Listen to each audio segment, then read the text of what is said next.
Hello, everyone. Welcome to another episode of the Blaze podcast. Today, we have a very eminent personality with us, Aarti Mukherjee. She is a seasoned branding and management consultant, spent predominantly her career in that, over 2 decades in that. And the focus of today's topic is for early stage branding and management professionals and for first time entrepreneurs to understand the importance of branding, how we should adopt the technologies to help us brand ourselves better.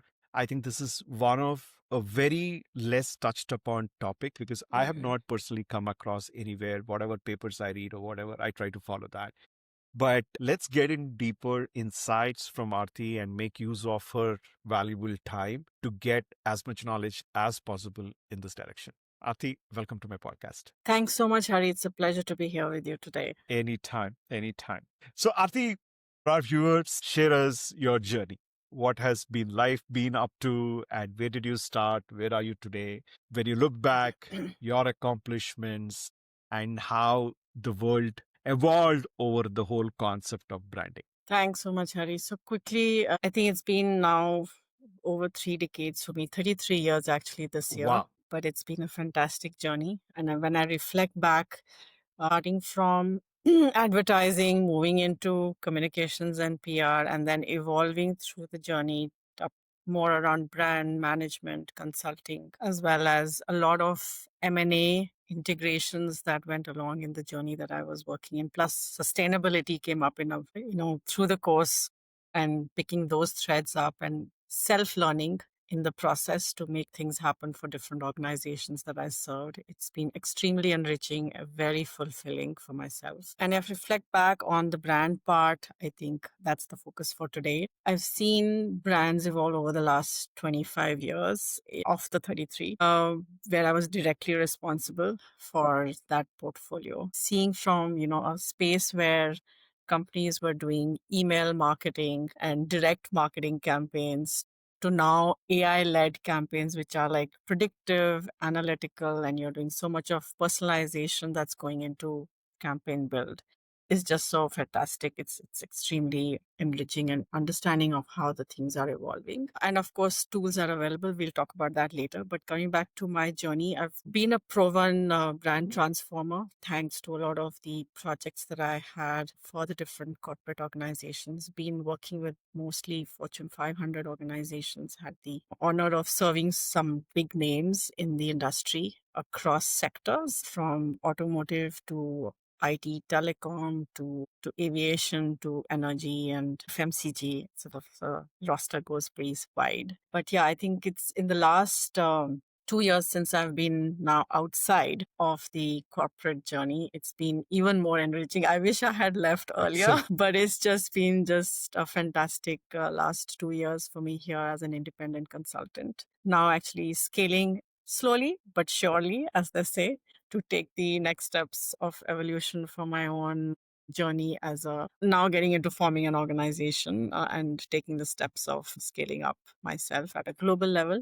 And what I do right now is at the intersection of business, brand, marketing, and sustainability. Very few people that you'll find in the industry are actually playing in this wide bucket. It was an evolution for me also to understand what's the differentiation that I can bring and what are my core strengths that I can bring to the market to help companies of all different sizes, from startups to small and medium businesses to large corporates, so that that breadth of experience that I have actually led me to bring this offering on the table.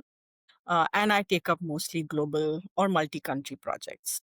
And typically what happens in this market is that for projects which are of high strategic intent as well as global, expanse, most organizations will need to go to the big five or the big organizations, whether that's marketing agencies or any other kind of consulting organizations. And that's where I come in, because a lot of startups now are expanding international, a lot of international firms coming into India or expanding into other markets. So that's where my expertise comes in.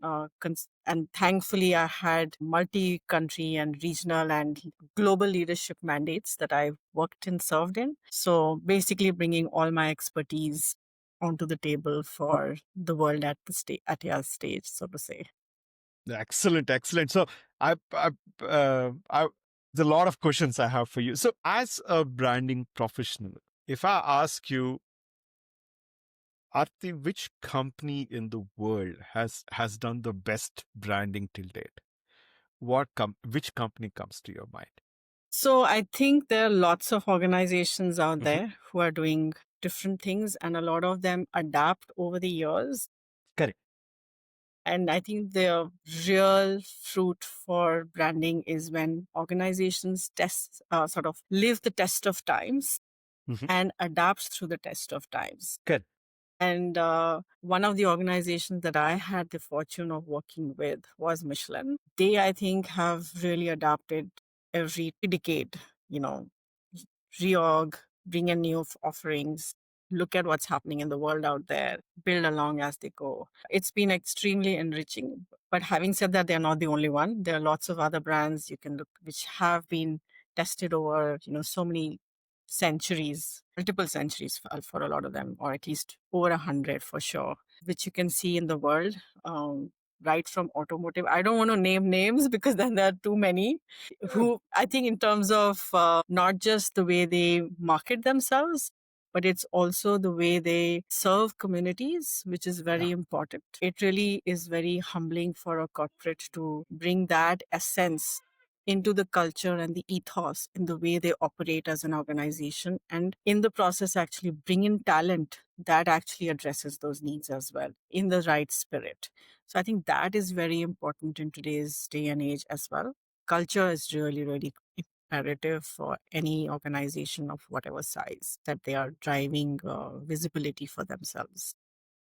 Such a stark difference of asking a branding professional this question. And if by any chance you would have asked this question to me, Hari, which brand stands out and why for you, I would, without a blink of eye, I would say Apple for their Hmm. consistency and the messaging they give. Probably that's one reason they have built a cult following for themselves. True. Everybody waits for the September event to see what the new iPhone is or new gadgets coming up. And I don't see in today's world anybody waiting so much. Oh, what is the next product this company is going to bring out? Right. I've not seen any other company. So, I mean, I keep telling my co founder, I want to build software in such a way that people have to wait. Hey, what's the new product software is going to bring out? But it's a lot of hard work and dedication and commitment and going from there. So yeah, I'm just seeing the stark difference between how professionals see brands and how consumers look at brands. It's basically, I feel, it's the imprint of what they want to see. And the True. close relation is what it matters, is for me, which comes as a brand. It's also the experience, I think, whether that's enterprise experience, consumer experience. At the end of the day, we are all humans experiencing it in different industries.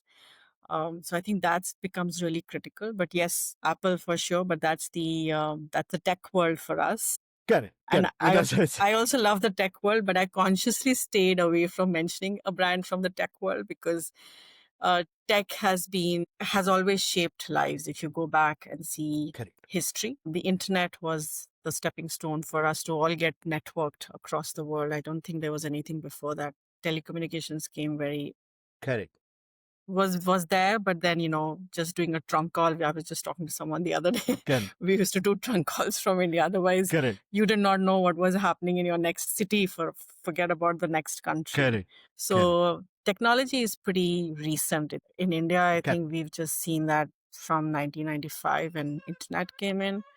But in the world, probably a few years before that. But if you look at centuries, I don't think that's been there at all. So I think correct, test of correct, times is what I would probably still stay with. But correct, yes, having said that, the consumer world drives brand resonance, brand recall today.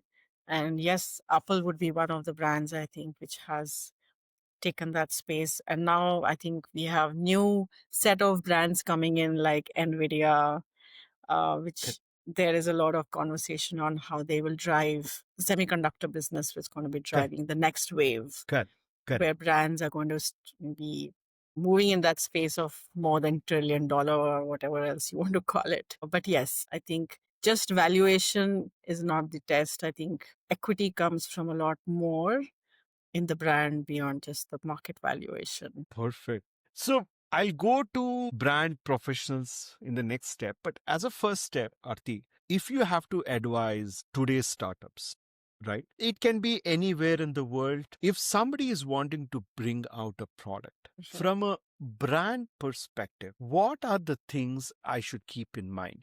Yes, I understand the transparency, the commitment to build great products, and all these things will come into picture. But as a first time entrepreneur or an entrepreneur, I don't really have time to think about all those things. Do the product, release it into the market.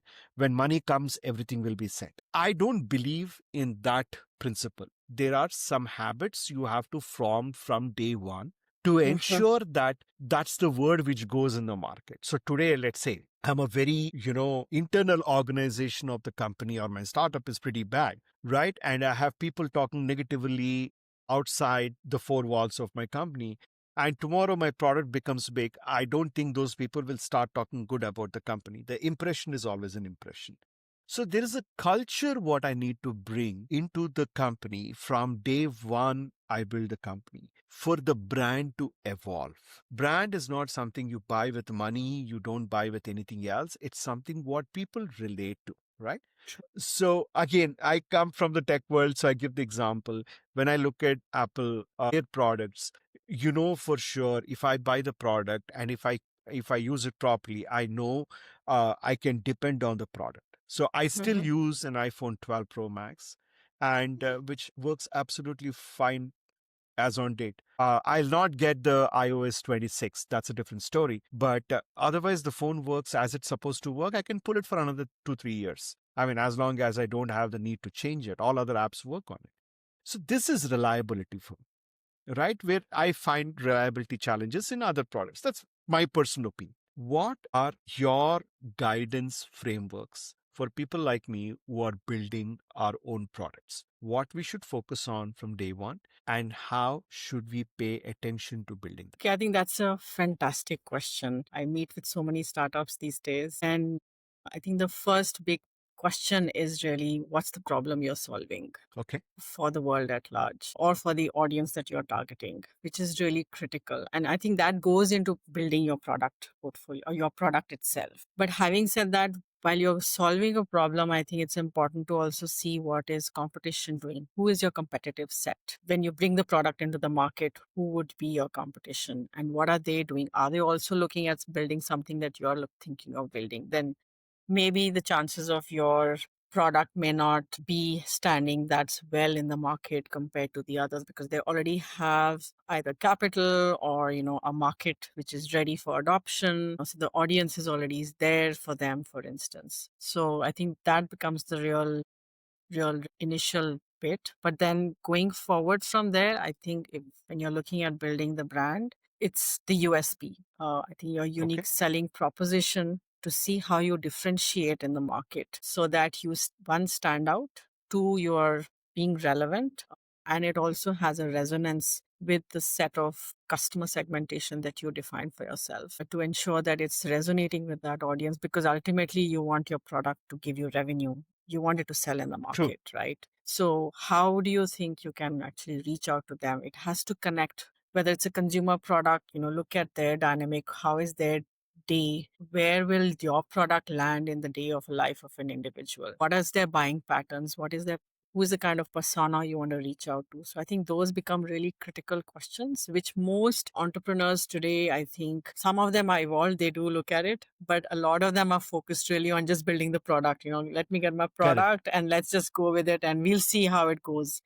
I think Correct. you can do that, but then if you want to have a long term, not just visibility but presence in the market, then some steps to, before you jump in are really important, and that's where this comes in. You may not advertise, you may not put in monies behind it, but you still need to have something that you will put yourself out, maybe on your website, maybe on your social handles. You need to have some positioning that you will define for yourself. So the USP actually helps you drive that positioning, which then helps you in your brand strategy.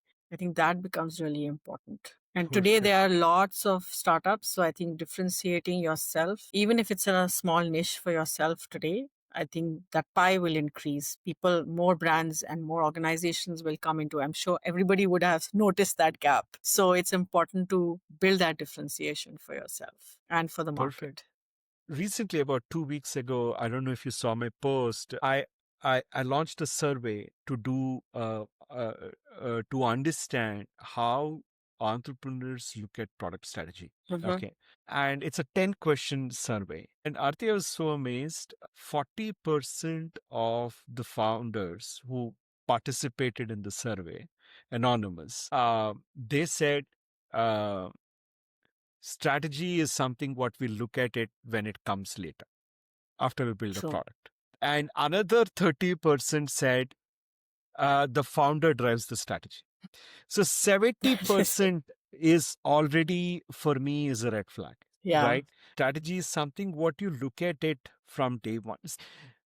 Uh, yeah, I don't want to get in the conversation, but it's very easy to complain on organizations, Mm. the Googles, the Microsofts, the Apples. I mean, you talk any large organization, even in your world, the Michelins, the Gillettes, any FMCG, the Philips, you take anybody you take. Probably they started with one product, but the moment they realized, they developed their strategy and focused on what they need to do. True. And there are also examples of companies which went out. I mean, the best Indian example is Wipro.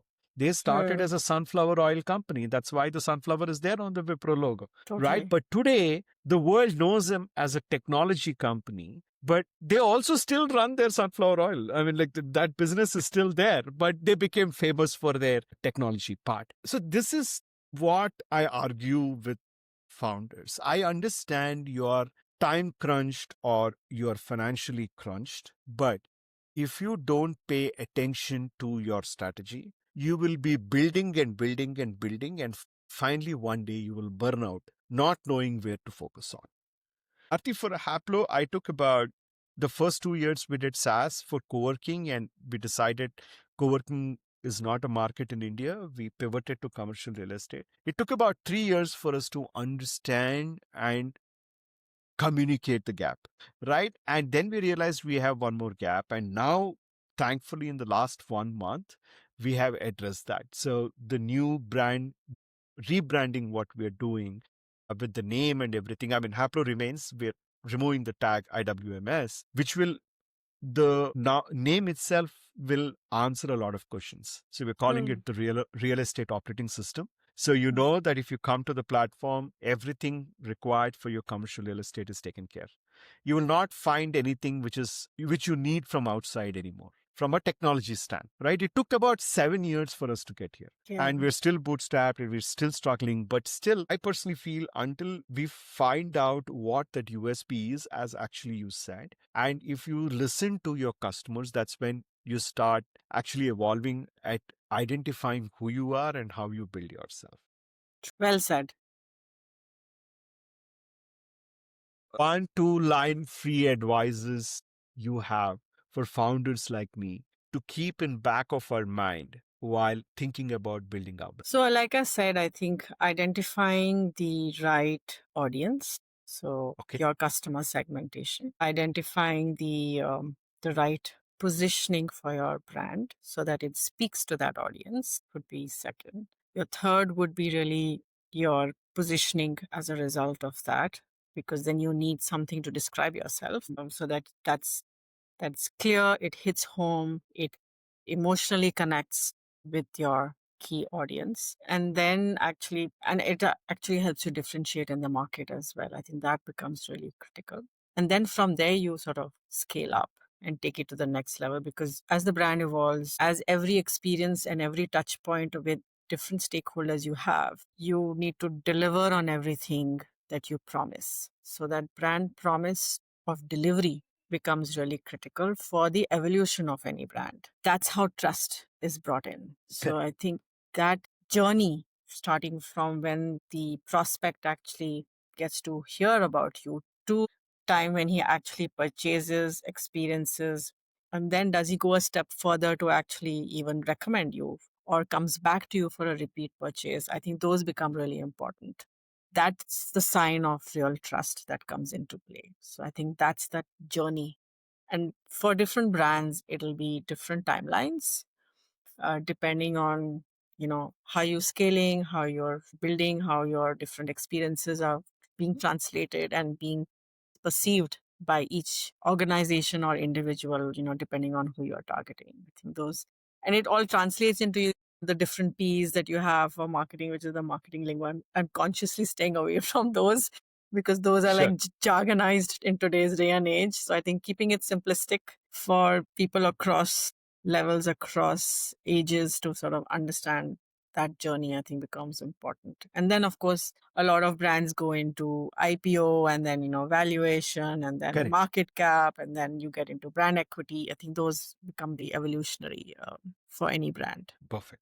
Aarti, I'll switch gears here before going into how technology is influencing branding and strategy. If I am a student of bachelor's or master's and I'm studying branding and marketing strategy and things like that, how should I mold myself for the next 2 to 5 years in terms of keeping in mind how the execution of branding and strategy is evolving today? Right? The principles remain the same from times immemorial. But given the current times in 2025, if I'm graduating next year, March, or if I've just graduated from my bachelor's or master's in branding and marketing or whatever is my specialization, what is the advice you give me to strengthen the foundations of my subject matter expertise so that I can build a career in that field? Thanks for that question. I think I've got this from a lot of people of late. And one of the few things that I say is, what you get in theoretical knowledge in college or in any institute, True. practical world is so Different. varied and different. It's important to get tuned to it. But having said that, I've sort of interfaced with a few interns as well in different organizations, and I think a lot of them are doing internships is what I've realized, which actually helps them get practical knowledge of the real world, which is great. I think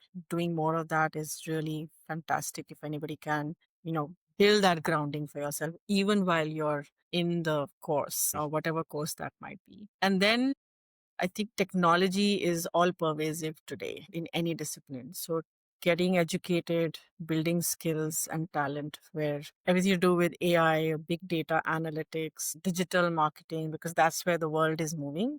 We may be in the AI space today and we're getting into quite big in Gen AI now. ASI would be the next evolution where we will have super intelligence coming into play. But all of that is going to be tech driven. And most organizations, what I've seen of late, are expecting young talent to come in with already know-how of these tools and have some level of understanding as well as hands-on experience on these tools. So it's really important that you master actually a few so that when you're getting into an organization you're already well equipped to run from day one itself. And I think a second big thing is I remember in my time we would learn on the job. I think learn on the job is out of the window now.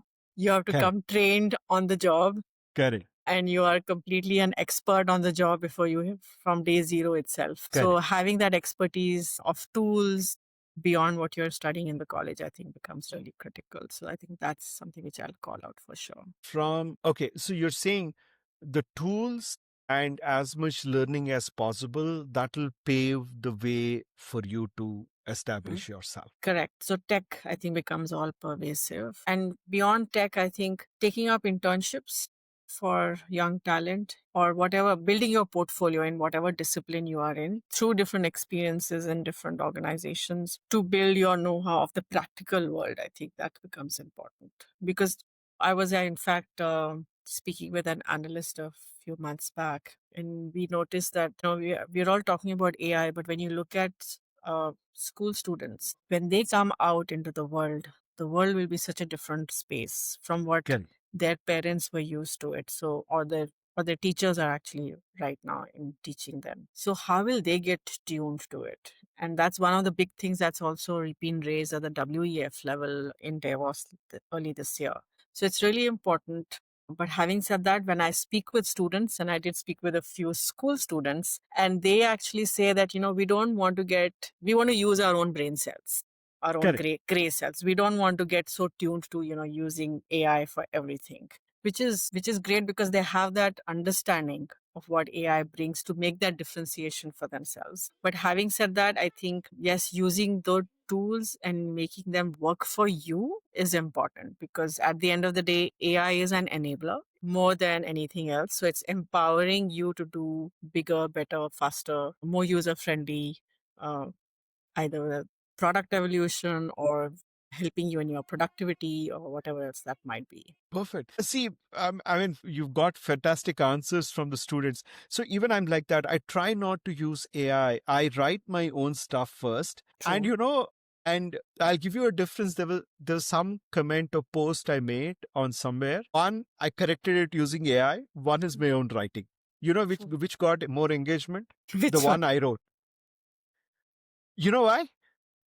People said, Hari, sentence construction is wrong. Or you missed out the Yeah. I really liked it. Okay, this is getting more people to read me. I will start. If everything I'm doing is correct, nobody is interested to. So the It's small imperfections in life make you perfect, right? totally.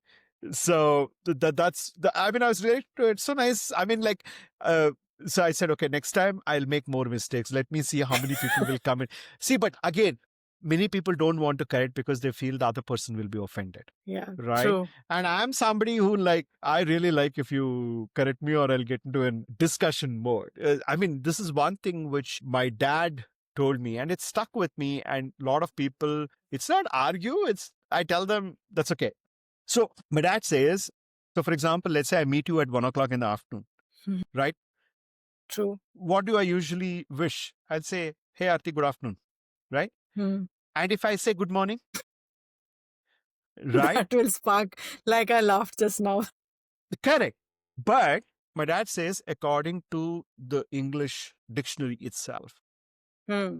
I mean, dictionary definition is different, utilization definition is different. Yeah. So, any time during the day, if you are meeting the person for the first time or talking to them first time, it is valid if you say good morning True. because that is your first interaction with the person, Hmm. right? And I Interesting. mean, I did my research. Yeah, I did my research a little bit. Few of them argued this side, few. I mean, naturally, you will have two sides of the coin. What the context, what my dad was saying was, see, based on the time you have divided the day, then I should also wish you first thing in the morning, good morning, dawn. I should say that. Why am I not saying it?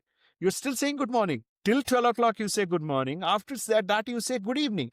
And as Sheldon says in the Big Bang Theory, pre-evening, Evening. right before the evening and post the afternoon. So why do you, so it's more of convenience what we have created, but otherwise from a language perspective or a human interface perspective, the first time you meet a person, you're absolutely free to use the word good morning. That means True. you're wishing them the remainder of the day good, True. right? Yeah. So Well yeah, I said. mean, yeah, it's lots of different, this stuck in my head for a long time. So even I do that today, but people don't really accept it. But still, I do that. I think coming back to, I know I had a lot of topics to discuss, but I think I'm going to run out of my time with these questions. From a branding and management perspective, what are the tools today which you would encourage? I mean, I will include entrepreneurs and young students because as students come out of their universities and start work as entrepreneurs, we are leaving our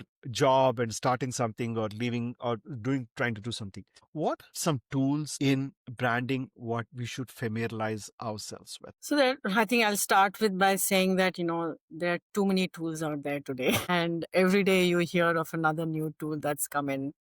So I think staying on top to some extent of what's new, because every new tool has an enhancement to the previous one, or the existing ones will have an evolution to them, I think comes into play. Like, let's say Mhm. Canva as an example, right? A lot of people use that for designing and content, Correct. etc., or GPT for that matter, Chat GPT, I think. Yeah, I think those become the basics, so to say. But on that, I think depending on different needs of individuals, whether that's, if you have to build presentations, you have beautiful AI, you have pop AI, whether that's to build newsletters, I think there are newer platforms for that as well. So it depends on the need of the individual, but a few ones that I like, for instance, today I learned about Brand 24 as an example, which Hmm. actually helps with monitoring social listening, goes beyond also looking at brand perception, for instance. So it's really up to the individual of which ones. But I think the few that I use personally is, of course, there's Chat GPT. I think it helps. And I use Perplexity as well, because I've seen that while ChatGPT gives you the kind of content which is nicely worded, etc., when it comes to deep research, Perplexity is a little better. Yes. Is a Yes. little better, and I Right. think if you want to ask strategic questions, I have had experiences where ChatGPT actually, keeps thinking for quite a long time, Correct. and Perplexity tends to give more researched and analytical feedback to you. So I think that's another one that I would call out. And then I mentioned for PPT and I mentioned for perception and monitoring.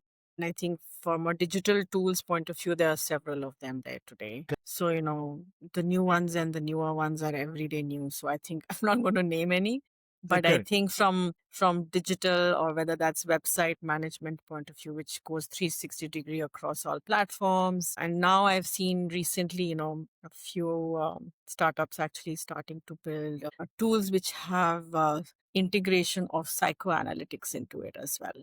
So as we move into the hyper personalization era and the hyper connectedness of the world, I think much, much more of personalization is going to come into play with big data at the back end. Being that much more predictive would be important for brands to ensure that they're reaching the right individual at the right time with the right offering, so that conversions happen. And I think there's so much of information today, filtering that out is such a big challenge for Correct. any consumer. Forget about us when we are working, but for any consumer, because there's so much available out there. So I think those be the few things that I'd call out. Perfect.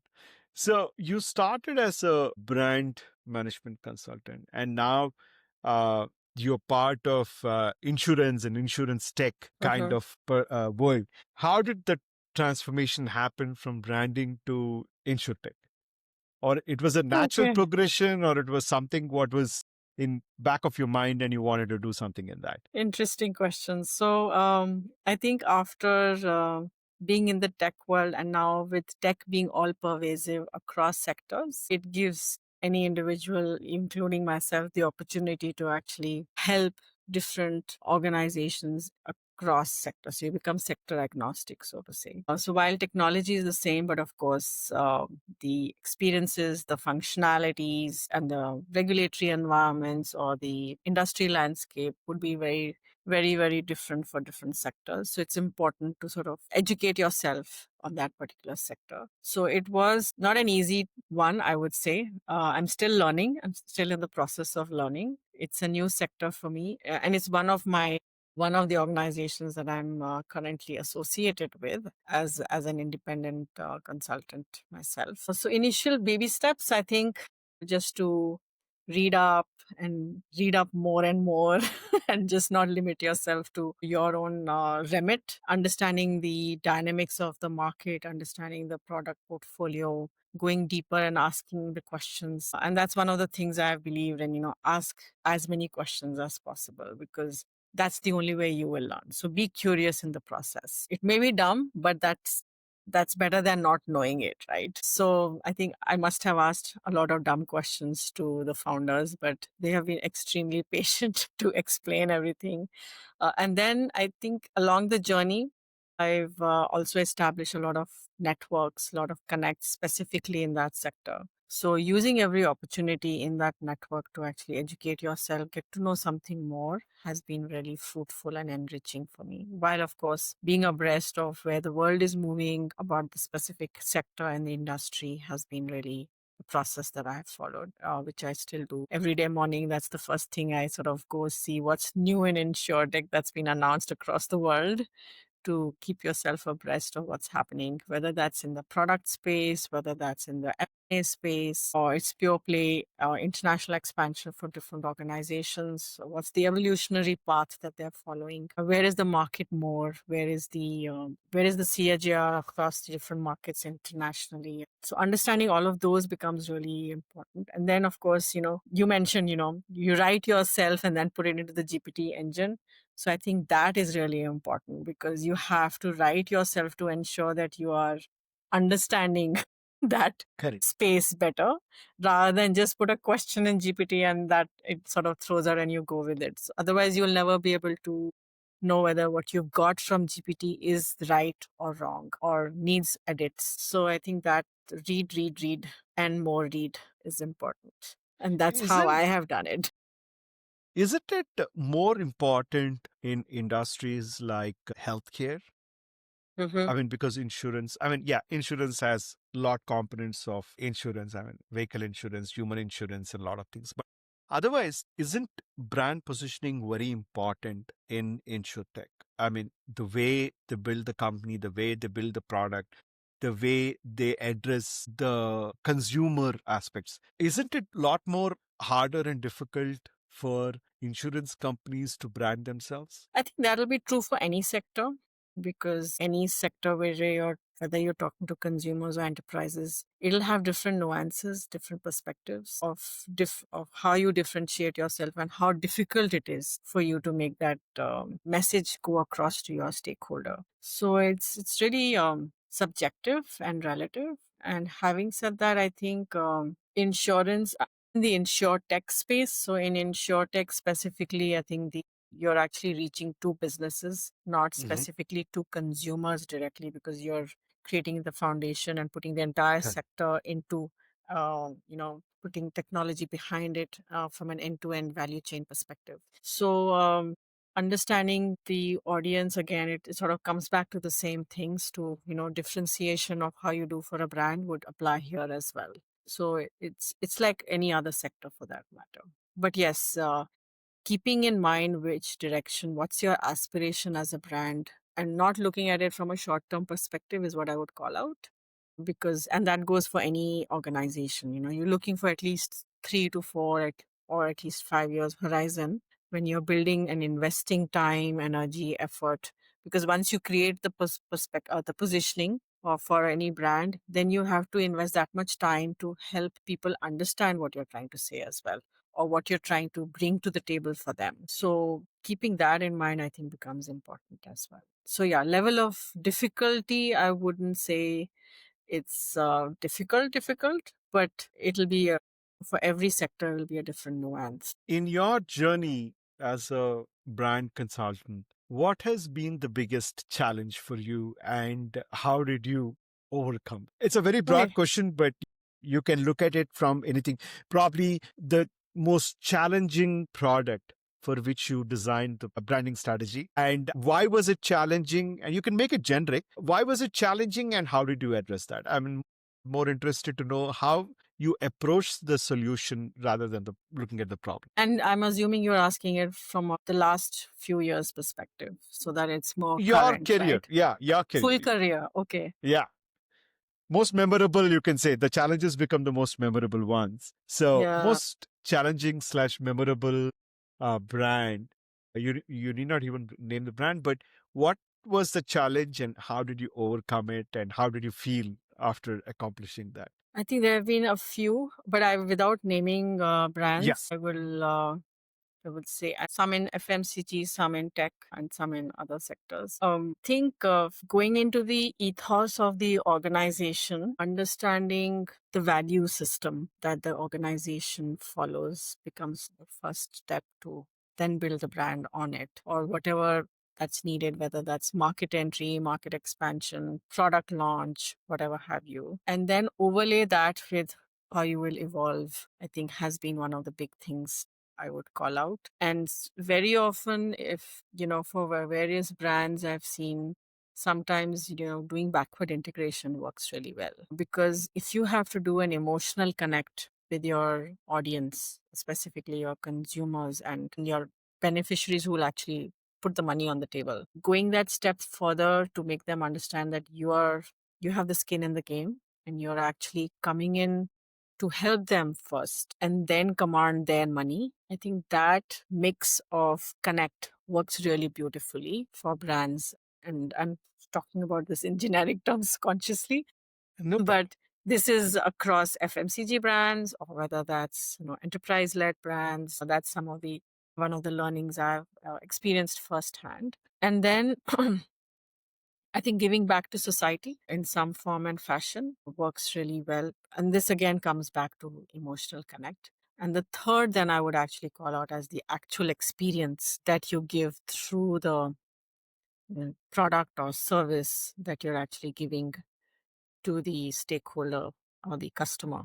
That becomes really important. So I think because ultimately, when a person is or a company is putting money on the table, they have to see the value that they're Correct. getting from that product or service. And not going to name the company, but I have had several rounds of discussions with CXOs in different organizations where specifically when it comes to whether it's premium positioning, when, and typically the market will always undercut you on price. Competition will drive the price game because they know that that'll work in the market, specifically when it comes to India or emerging markets for that matter. There, I think, talking the solution or talking the value that you bring to the table for that particular product or offering becomes really, really important, not just for the service or product, but also for the entire organization to position the organization in the right space.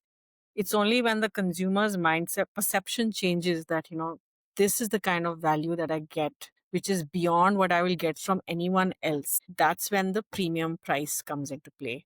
And the customer is willing to pay that extra money. They have the money, they have the buying power, but you need them to convert to you and actually pay that money. That will happen only when you bring out that value. So I think that's been something which I've spoken in different organizations that I have worked in, and we've seen the shift actually happen. But that shift to happen is also a learning process, and that was a learning Correct. process for me as well. It means that you have to actually, rather than put yourself in the shoes of the customer, you have to actually go one step further and meet with them, understand their worldview, understand where they're coming from, what are the challenges that they are facing, how is it that your product is actually helping solve or helping them overcome their issue or whatever they may be facing. And if it need be, enhancing your portfolio in the process as well. And I have actually, in different forms, actually gone myself on the street to actually meet with, whether that's Notice. spark to the other, to actually meet with owners, engage with actual consumers who are actually buying the product to say, why are you purchasing it? What is the value that you see in the product? So I think going that extra mile gives you the answers, but it's for you to make that effort. And that's how I have actually learned the process to, go that one step further beyond what anybody else would do to make that difference happen and make and then you get your answers automatically. I think it's people give it to you themselves. I think it's just so enriching when you engage with and converse with people. They will tell you themselves that hey, this is the problem I'm facing, can you help me address this? And when multiple people tell you that, then that means that's a real problem you need to address. And once you do that, they value you for that, and they come back to you themselves. And that's where repeat purchases then happen, because trust comes into play then. So Correct. I think that's what I would call, that's how I have sort of built the entire different brands that I have worked with. Excellent. Aarti, before I had so many things, I didn't realize I was really, really taking away a lot of your time. But No, we're before I good. close, I have one question. I know one part, the answer. I know the answer. That's Hmm. because there are too many brands today, there are too many companies, too many products. So the dilution is very high. If you Hmm. go back 30, 40 years, I mean, these 90s people would know there are a couple of brands which stick with us, right? I'll True. give you a small example. I have a lot of emotional connect with Bajaj scooter. Ulang Bharat ki ulang tasveer Hmm. hamara Bajaj, right? And that's the first scooter I had. That's a very, very emotional connect for me. Certain brands can create that emotional connect. Certain brands can make you forget the actual term. Xerox. Xerox Corporation is to, I mean, company's name is different. Actual word copy making is different, and we Even use the Google words for that matter. exactly. Searching Everyone is says we are Googling today. correct. Can I think is it because less number of products, less number of advertisements, less number of these things, those things became big and get emotionally connected to us. Why aren't we finding more and more products who are advertising that it'll connect with us immediately today? If I reflect back, you're so right on the 80s, 90s, But if you also look at that era, media was so limited. Now, when we Correct. reflect back, you Correct. had few ways of communicating with your audiences. So you had the print newspaper, or you had the radio, or you had, Doordarshan for that matter, or TV kind of cable TV changed the game, I think, quite a bit. So you had almost like a captive audience in those few sort of spaces. But if you see the world today, the media is so fragmented. I do remember when we used to do, let's say, communications or PR campaigns earlier on, let's say early 90s. Just you had few publications that you needed to reach out to, and I would just pick up the phone and call them and say, let's do it or whatever. You received our material or whatever. Or even for that matter, when we did advertising, there were a few publications who gave you that breadth of consumers that you wanted to reach out to in any market. But today, with digital, with social media, and now with, I think, post COVID, a lot of things have changed in terms of what channels consumers trust when it comes to information or credible information for that matter as well. And if you see a lot of the trust surveys that are happening in the world, the level of trust that consumers today have on, let's say, one platform, whether that's traditional media versus, let's say, the CXO and what he's talking on different platforms, not just social, but it could be at events on other different forums as well. Or if it's analysts, or if it is people representing their personalities on social as well. So, for any specific news today, you have to expose yourself and see that same news in multiple platforms to then formulate your own perspective on that particular news, to loosely use that word. So, as a result, the level of like dilution that you mentioned for brands becomes that much more challenging of, where do you position yourself as an organization? And everything is becoming cost intensive today. So whether that's digital platforms today as well are becoming that more expensive. Even if you look at traditional media, the costs are skyrocketing. So it's the amount of, I think, capital investment that a brand wants to make becomes really important, or the kind of capital they have available to them, actually, I think is more important as well. So I think those aspects come into play, which is why you are seeing ads, yes, but not too many. And I think taking those front page advertisements, I think I remember when I was in Motorola, we used to have those. Lots of players would have put out front page ads, and Correct. you still see them today, right? Because that would give you that high impact for maybe a few days, and then it fizzles out. So how much money do you want to burn is the important point. And for a lot of people, you don't have that today. And also, I feel, Aarti, see, I'll give you an example. Please correct me if my understanding is wrong. I think this applies to any phase of the world. It is not 100 years ago, 100 years later. The one brand which has maintained consistency in the last 40 years. Today, a 5-year-old toddler also has an emotional connect with the brand, and 70-year, no, the brand is 60 years now. So 60-year-old has the same connect. Amul. So You know true. why? Right? Because the prime junctions across India, they do it so fast. India wins a cricket match, the next day, all hoardings across the country will carry the same message. So true. Right? I have the book. I'm all evolved as a brand over the last 50 years, which I bought 10 years ago. So I feel that brands today, in the name of targeting audience, I understand the attention span, for example, it's more than when did dad pass away? 17. So it's about 7 years now. I have even read a newspaper because I don't get newspaper because I know if it's a very important news, somebody will tell me, right? I don't have a TV at home. See? Movie I went to in a theater was 2019, Hmm. right? So, where I'm coming from is brands are looking at targeted audience, right? They want to target teenagers. They're advertising only to teenagers on Instagram or YouTube or whatever.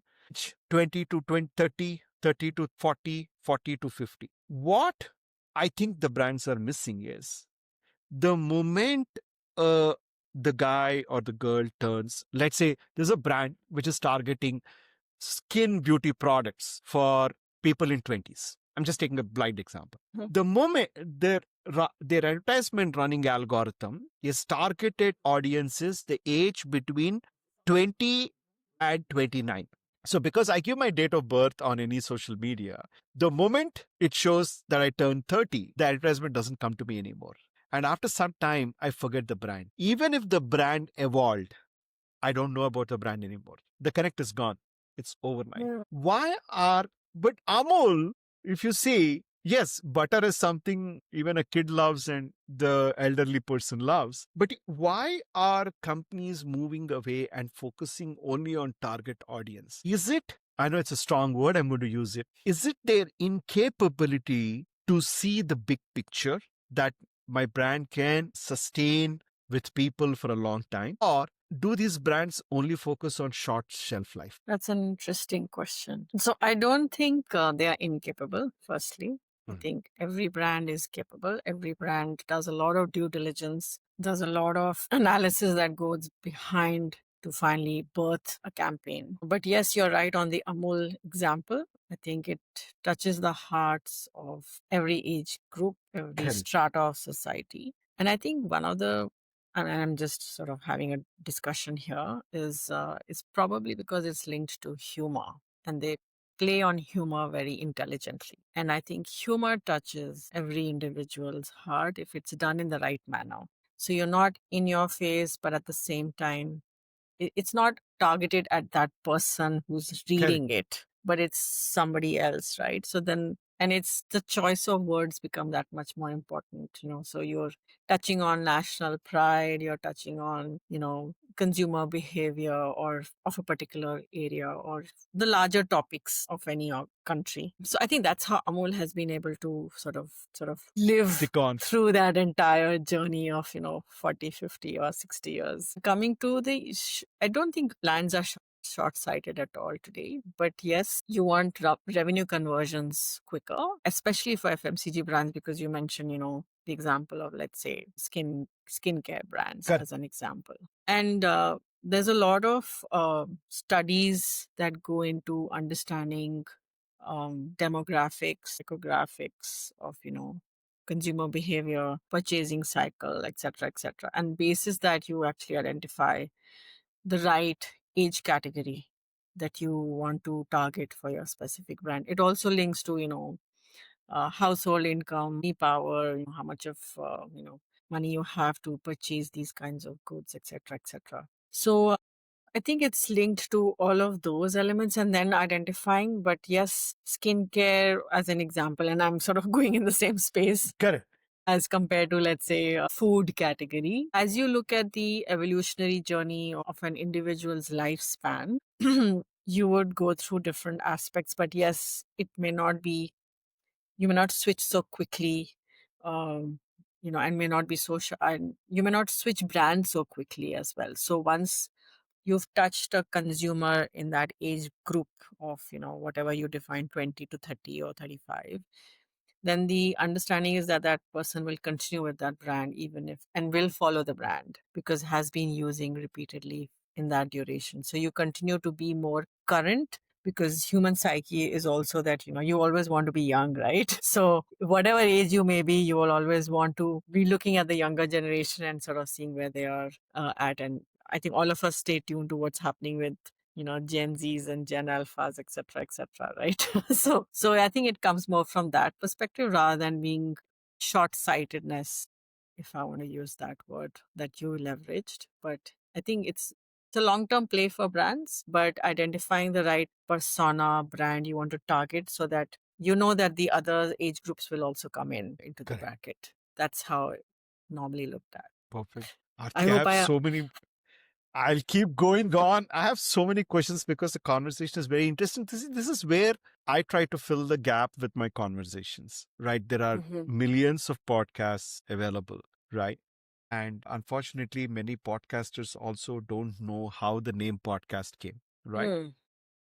It's actually it's from a combination of the words. I mean, Steve Jobs announced when he was announcing podcast, iPod plus Mm. radio. He brought Correct. together and said podcast. That became a word, right? Everybody forgot what the actual word for these conversations.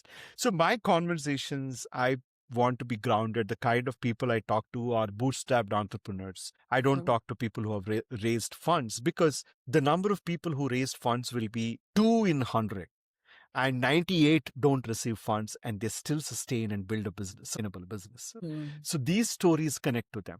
I mean, Yeah, I'm done enough absolutely. gyan from, the top guys, right? I mean, raising $50 million is, it's a different ball game altogether. People get there. So those stories are interesting. It is like, it's like a once in a year, nice, or once in a decade movie like a Bahubali. That's about it.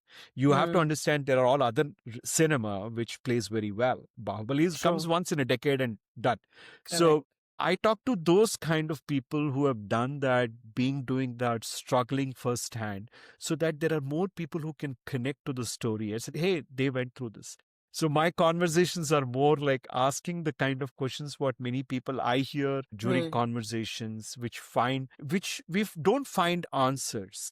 Everything Mm. is a enriched article or a enriched conversation, but the raw conversation is completely missing. The Yeah, basic questions, right? Everybody is explaining to me the Pareto principle, right? But I want to understand how the 20/80 rule comes into comes picture and in. plays. True. That's No, well that's said. the yeah, so Yeah. that's where my focus is. I said I'll go in this direction, but I think I got stuck in the first part. Probably let's do a part two sometime whenever Oh, you're free. yeah, absolutely. Would love to do part two and maybe a part three, who knows? Absolutely, absolutely, But it's been absolutely. fantastic speaking Thank you with you, so much Hari. for your time, Aarti. I know I It's ran a lot over time, but thank you so much. Really appreciated you being on the show. no, my pleasure. Thank you for inviting me and looking forward to Anytime. part two. Sure, sure, sure.